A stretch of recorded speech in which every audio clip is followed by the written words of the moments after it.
everyone, Beth Traeger, back with another art book review video, and this time we're going to be talking about watercolor flower portraits. Now I know that flower portraits may not be exactly on everybody's, to-do of what they like to do, but watercolor it could be, and some of the techniques that can be involved with doing that are in this book can also be helpful when drawing anything else, or painting anything else, I should say. But anyway, the artist involved with this one is Billy Scholl, but don't let the name fool you. She's a watercolor artist and a teacher, and she lives in South England.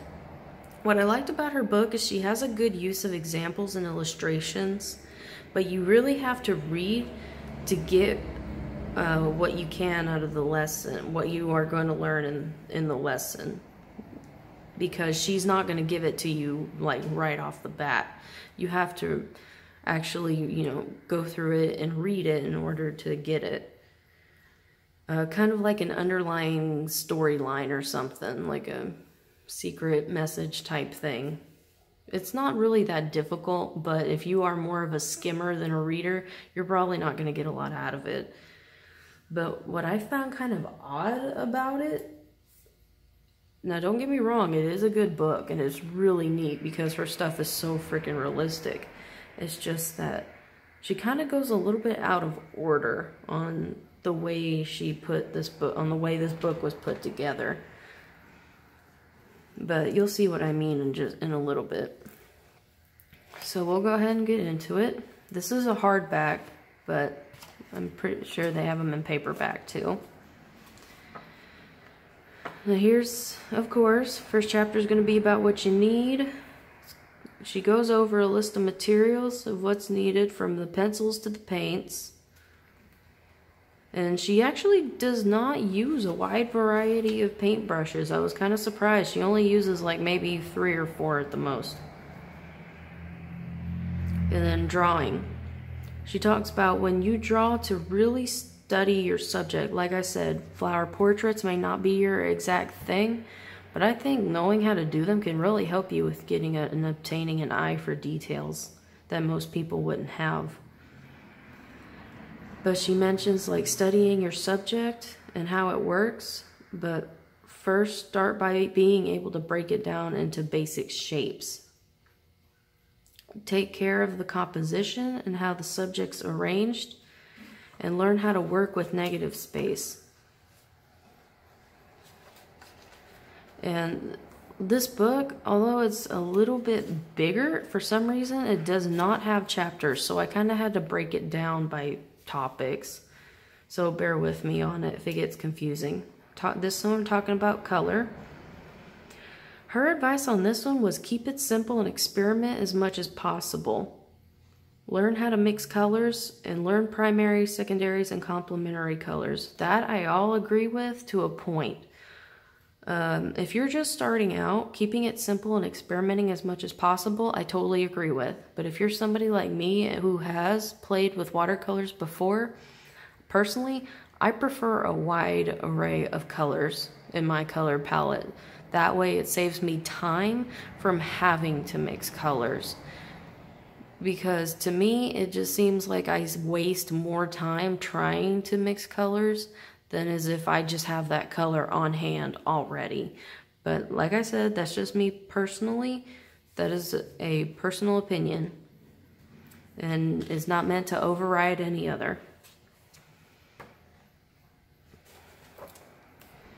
And this topic talks about starting out with some of the very basic techniques like wet on wet, lifting color, layering, dry brushing, and how these techniques, if you learn to master them early and quickly, they can help you so much throughout the rest of your watercolor career. Learn how to use light and shadow and how to use it properly. It can help create senses of light and shade and help really grab that sense of realism in your work. White flowers. Of course, this talks about white flowers, but, painting white subjects in generals from like white dogs, cats, whatever you want to do.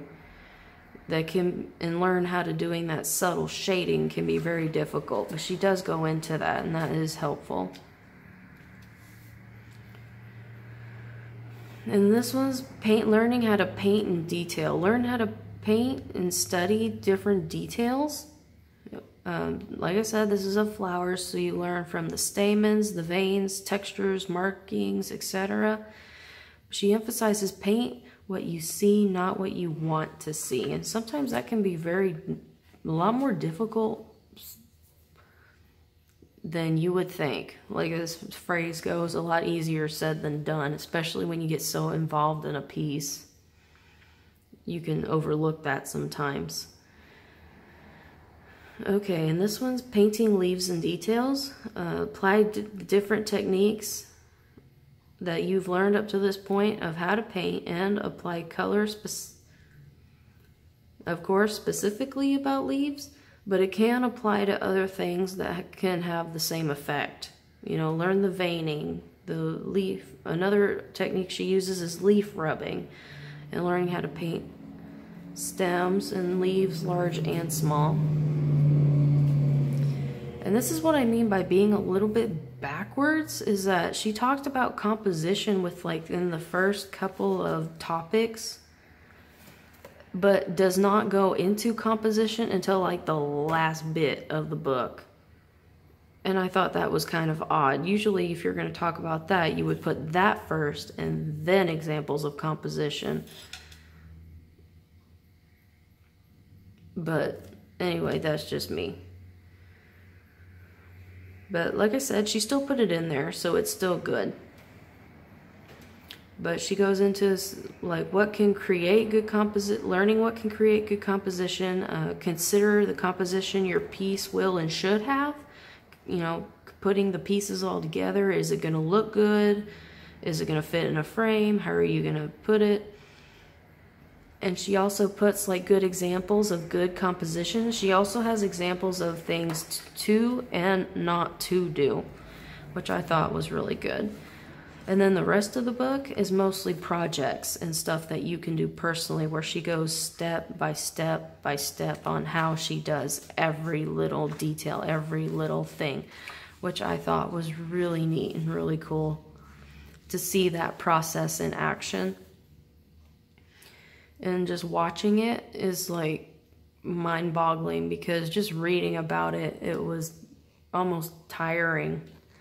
You can just by reading it, you can only imagine how much work it took her to actually do it. And I think there's about 4 or 5 examples that she gives in here of different flowers. But like I said, her work is amazing. Her work is so realistic, and me being more of a realism artist, I love it. I love her work. But anyway, that pretty much sums up this one. I hope you enjoyed it. And that's a picture of her. This one is a little bit more expensive because it is hardback, but like I said, paperbacks are usually going to be a little bit cheaper. I usually go for paperback if I can. But anyway, like I said, it was a little bit out of order, but overall it was still good and on information, and it was still well put together. I hope you enjoyed this review, and I hope you found it helpful. Even though it was about flowers, it could be applied to anything else, you know, pertaining to watercolor. If you do have a personal request of any kind, let me know. Message me personally on any of my pages, or, you know, comment on this video. And let me know if you want me to do any art product reviews or have a specific request in mind. Let me know. I am in the process of working on trying to get some products to review, but again, those will be coming in the near future, so do look forward to those. But anyway, that is about it. Hope you have a good day. Bye.